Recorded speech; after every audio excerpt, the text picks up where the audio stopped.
my witches. I'm grateful you joined me today in our quest to unravel the mysteries of dark magic. Come on in, and we'll begin our journey, if you dare.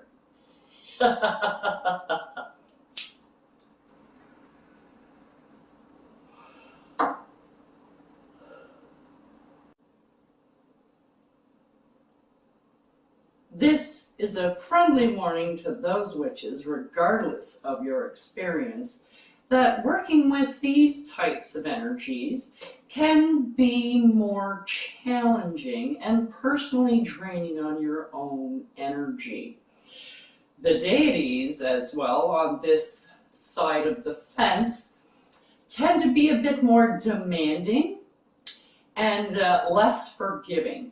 So I urge you now to do your research if you should be using a deity, as you should with any deity that you use, regardless of what pantheon you're taking them from. If you have any doubts or reservations or fears about anything that you see, I suggest that you wait until you feel more confident until you try one of these spells. So now that that's covered, let's play. Welcome, my witches, and how are you doing today? I hope you're doing great. Today on Chronolone, we're going to make Call the Dead Incense. Now, this is to use when you're calling upon your ancestors, and of course the dead. The best time to use this, of course, is during Samhain. However, you can use it at any time. That's just the best day. Now, as you can see, I have many big bottles. There's a few ingredients, and this is an incense. You have to make this ahead of time because it has to dry out before you can use it. So, there are a number of ways you can do this. You can make it up and then put it in a little molds if you want to. Let it dry that way. And then you have it in kind of like little individual packets, if you can think of it that way. Kind of like your laundry detergent tabs or something like that. Or you can just let it dry out and continually fluff it up every day so that it can dry and it'll all be like granule, and then you can just put it on your puck and use it that way. So there's a few ways that you can get an end product from this. You can make a lot, you can make just a little. Right now I'm going to show you a small amount so that you can always double it, triple it, whatever. But what you're going to need is tobacco, any kind of tobacco. I tend to use a cigarette. So everything is based on one cigarette, okay? Then you're going to need some thyme, some wormwort, myrrh, dragon's blood, mullein, liquid honey, some red wine, and a high-proof spirit. And what I mean by high-proof spirit, I mean nothing like Bailey's Irish Cream or a Kahlua or like a wine spritzer or something like that. No, this is what you have: red wine, and you have something like vodka, or this happens to be rum. But you can wine or vodka, rum, gin, scotch, cognac, whatever other spirit, but a good solid spirit, not a mixed sugary product, okay?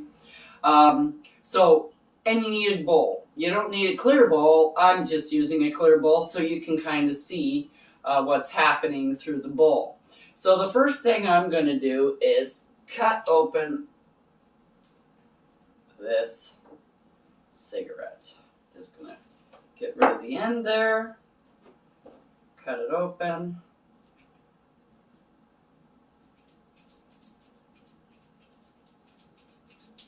like that, and in it goes.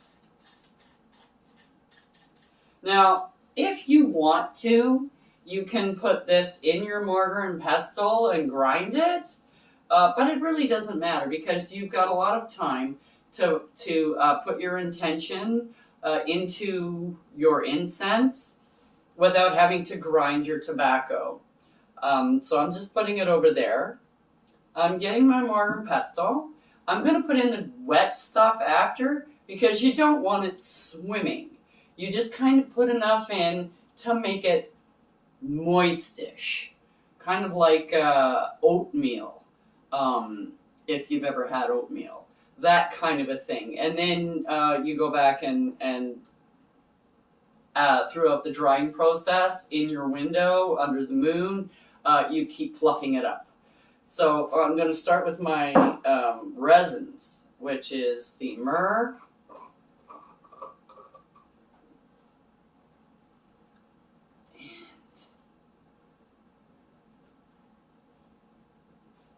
that. Get in there.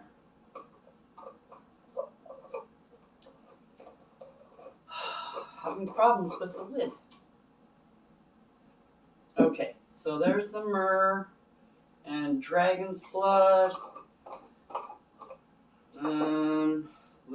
Little piece. There's a little piece. Okay. There. That'll be good. Now you don't need great big huge pieces of this stuff, okay? And now mullein is kind of very woody. If you don't know mullein, it's kind of like wood chips. If you can see that. Kind of woody, big hunks. So I'm putting some of this in now so that as I'm grinding up the resin, the sharp little edges can hopefully cut through that a little bit. I'm having a real issue with lids today. So now you're bringing these. You want these ancestors to come and talk to you. So you want to bring them to you. So you're going clockwise. Okay.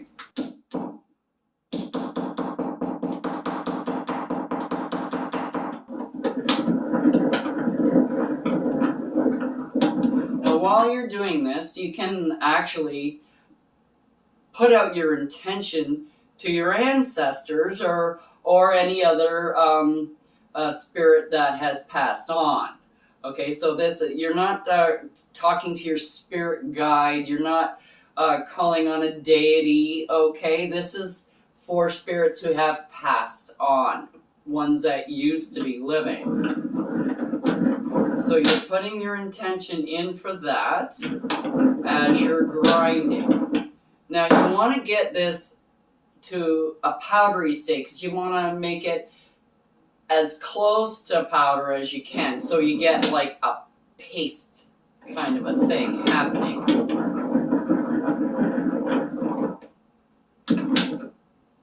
Okay, that looks pretty good. Now I'm going to put in some wormwood. Now wormwood is a little bit more ground up. As you can see, it's kind of more powdery. It's still very much like wood, but it's more fibrous than like sticks and chips and stuff.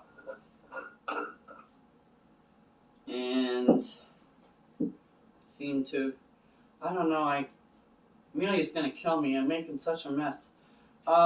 And then I'm just going to throw in the thyme because it's the last thing that I have that is a botanical like this. Come on. Now you kind of want to keep with the botanicals because this is an incense. So you use all botanicals and no oils, okay? Because if you're using all oil, you have nothing to burn once it's all dry. So you want to keep as much botanical in here as you can. You're not going to use, like this is a small amount. As you will see, this is probably about the same amount as the cigarette.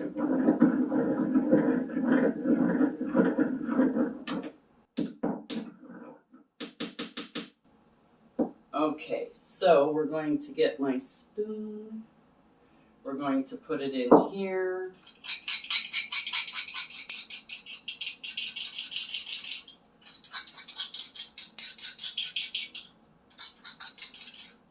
Okay, now, before I mix all this up, there you can see that it is quite powdery. Okay, like that, and there isn't a lot.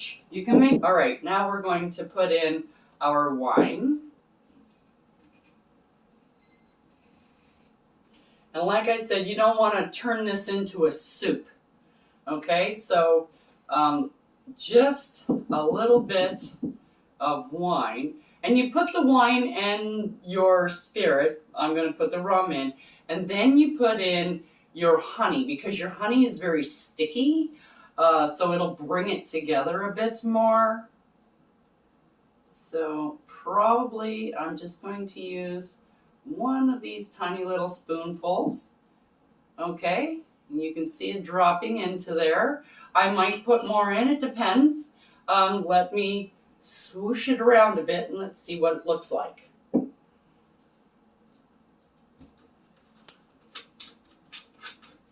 And I'll do the same with the rum.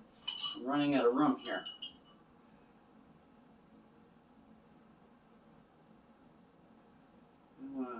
Just drop it all over. There we go. And that's a little bit of rum. And then, okay, I've returned. I have a dessert spoon so that I can reach down to the bottom, so I can just get one spoonful of honey. As you can see, it's liquid honey. Okay. And this will bring everything together. Let me just get all this off. And I'll just put that there. Let me get this out of the way. Okay, so now you mix it in and you turn it into a paste. If it's still really dry, you don't want it really, really dry. You want it into a paste. Hold on, I will show you once I finish mixing this up. You want to mix it really well, so you kind of mush it all around and make sure that